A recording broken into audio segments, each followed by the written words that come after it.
हो रहा है और कैसे आपके अधिकारों को दूसरे के साथ, आपके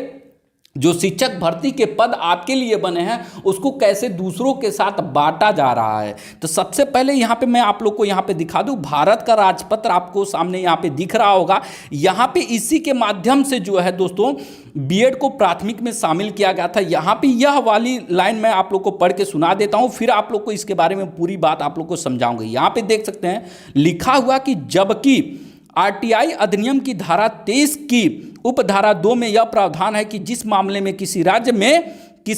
में यहाँ पे देखिए किसी राज्य में अध्यापक शिक्षक के पाठ्यक्रम अथवा प्रशिक्षण प्रदान करने वाले पर्याप्त संस्थान नहीं है, ठीक है, अथवा आरटीआई अधिनियम की धारा 23 की उपधारा 1 के तहत निर्धारित न्यूनतम आर्ता रखने वाले अध्यापक पर्याप्त संख्या में उपलब्ध नहीं है, उनमें केंद्र सरकार यदि आवश्यक समझती है तो अधिसूचना के द्वारा ऐसी अवधि के लिए जो 5 वर्ष से अधिक नहीं होगी, जो उक्त अधिसूचना में विनिर्दिष्ट की जाएगी, अध्यापक के रूप में नियुक्ति के लिए अपेक्षित अर्हता में छूट प्रदान कर सकती है। दोस्तों इसी को आधार बना के एनसीईटी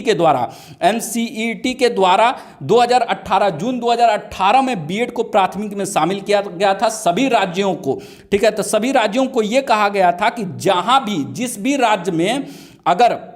डीएलएड या बीटीसी की संख्या, ठीक है, बीटीसी की संख्या पर्याप्त नहीं है, ठीक है, सबसे बड़ी बात है अगर वहाँ पे संस्थान जो हैं शिक्षण संस्थान पर्याप्त मात्रा में नहीं है, या वहाँ पे डीएलएड वालों की संख्या या बीटीसी वालों की संख्या पर्याप्त संख्या में नहीं है, तो आप बीएड को प्राथमिक में शामिल कर सकते हैं। एनसीईटी के गाइडलाइंस के अनुसार यह बातें कही गई थी, इसी को आधार बना करके, जिसके माध्यम से जून 2018 के बाद से देखा गया था कि सभी राज्य, भारत के सभी राज्यों ने बीएड को प्राथमिक में शामिल किया। मगर धीरे धीरे जहां भी जिस भी राज्य में बीएड की संख्या बढ़ती गई, ठीक है, सॉरी दोस्तों, जहां जिस भी राज्य में बीटीसी की संख्या बढ़ती गई, चाहे वो बिहार हो, चाहे सिक्किम हो, चाहे उत्तर प्रदेश हो, चाहे मध्य प्रदेश, चाहे दिल्ली, चाहे उत्तराखंड, सभी राज्यों में जहां भी डीएलएड वालों की संख्या या बीटीसी वालों की संख्या बढ़ती गई, वहां पे मांग तेज होने लगी कि अब जो है बीएड को प्राथमिक से बाहर कर दिया जाए। और इसको लेकर के जब केंद्र सरकार यह कही थी कि जब बीएड को शामिल किया जाएगा तो उनको 6 महीने का स्पेशल ब्रिज कोर्स कराया जाएगा। आप एक बात सीधी सीधी समझ लीजिए, अगर आप नौकरी पाते हैं तो आप सीधे आप अध्यापक बनेंगे, मगर आपके साथ पाया हुआ बीएड अभ्यर्थी 6 महीने का पहले ट्रेनिंग करता है। ब्रिज कोर्स एक ट्रेनिंग ही है, ठीक है। तो आपको समझने की सबसे बड़ी जरूरत यह है, तो बीएड हमेशा प्राथमिक अवैध था, अवैध है और अवैध रहेगा। जिस आप लोगों को अगर नहीं समझ में आ रहा है तो उसके बारे में मैं आप लोग को बता दूं। अब जो है इस समय की स्थिति को देखते हुए एनसीईटी के अनुसार ही उत्तर प्रदेश में बीटीसी और डीएलएड वालों की संख्या 8 लाख हो चुकी है, जो कि इस समय बेरोजगार प्रशिक्षु बैठे हुए हैं, किसके, डीएलएड के अभ्यर्थी। तो इस कंडीशन में दोस्तों अब यह होना चाहिए कि बीएड को प्राथमिक से बाहर कर देना चाहिए, या डीएलएड वालों को प्राथमिक में प्रथम वरीयता देनी चाहिए कि सबसे पहले डीएलएड वालों को लिया जाए, उसके बाद से सीट मस्ती है तब जाके बीएड वालों को लिया जाए। अब दोस्तों सबसे बड़ी बात ये मैं आप लोग को बता दूं कि इसी को आधार बना करके, ठीक है, इसी को आधार बना करके बिहार और भी बहुत सारे ऐसे राज्य हैं जहां पे डीएलएड और बीटीसी के अपने प्यारे भाई बहनों ने केस लड़ा। बिहार राज्य की मैं बात आप लोग को बता दूं, इसी को आधार बना करके बिहार राज्य के बीटीसी और डीएलएड के अभ्यर्थियों ने पटना हाईकोर्ट में याचिका डाली और वहां से याचिका जीती भी, जिसके माध्यम से उनको डीएलएड में प्रथम वरीयता का फायदा मिला। वहां पे अब यह कोर्ट के द्वारा कहा गया था कि सबसे पहले डीएलएड और बीटीसी की संख्या ली जाएगी, उसके बाद से सीट बचती है तब बीएड को शामिल किया जाएगा। और इसी का विरोध करने के बाद से बहुत जगह ऐसे भी हैं जहां से बीएड को साफ साफ, जैसे उत्तराखंड हुआ, दिल्ली हुआ,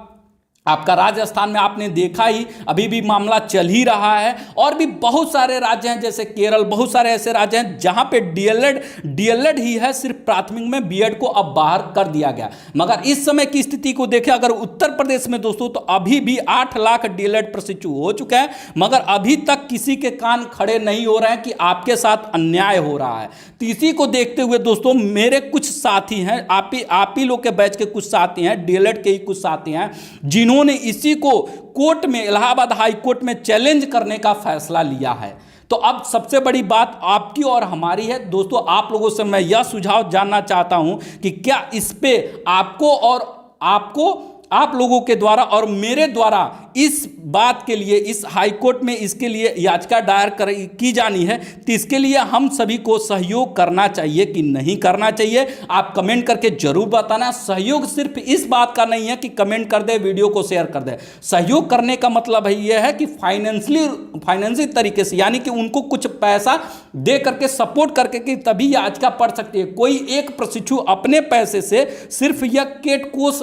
यह जो केस है जो लड़ नहीं सकता है, क्योंकि जो बीएड वाले अभ्यर्थी होंगे वो भी केस लड़ने को तैयार हो जाएंगे और वह अपने हक के लिए हमेशा तत्पर रहते हैं। मगर आप लोग कभी भी तत्पर आज तक नहीं हुए, नहीं तो बीएड बहुत पहले ही यह बीएड बाहर हो गया होता। तो कुछ लोगों के द्वारा यह किया जाना है, जिसमें इलाहाबाद हाई कोर्ट में इसके लिए याचिका डाली जानी है, या तो बीएड को बाहर किया जाए उत्तर प्रदेश में, या तो डीएलएड को प्रथम वरीयता दी जाए। इसी के लिए दोस्तों बहुत जल्द एक केस फाइल होने वाली है, तो आप सभी कमेंट करके जरूर बताइएगा क्या इसके लिए हमारे ही द्वारा, अगर आप कहेंगे तो मैं भी आप पैसे के माध्यम से उन लोगों को बहुत ज़्यादा सपोर्ट करूंगा, और आप सपोर्ट करेंगे कि नहीं करेंगे इसके बारे में आप लोग जरूर बताइएगा, क्योंकि आप ही के बदौलत आगे कुछ भी हो सकता है। बीएड चाहे प्राथमिक से बाहर हो चाहे न हो, आप ही के बदौलत हो सकता है। अब इसका सिर्फ और सिर्फ एक ही उपाय है कि अगर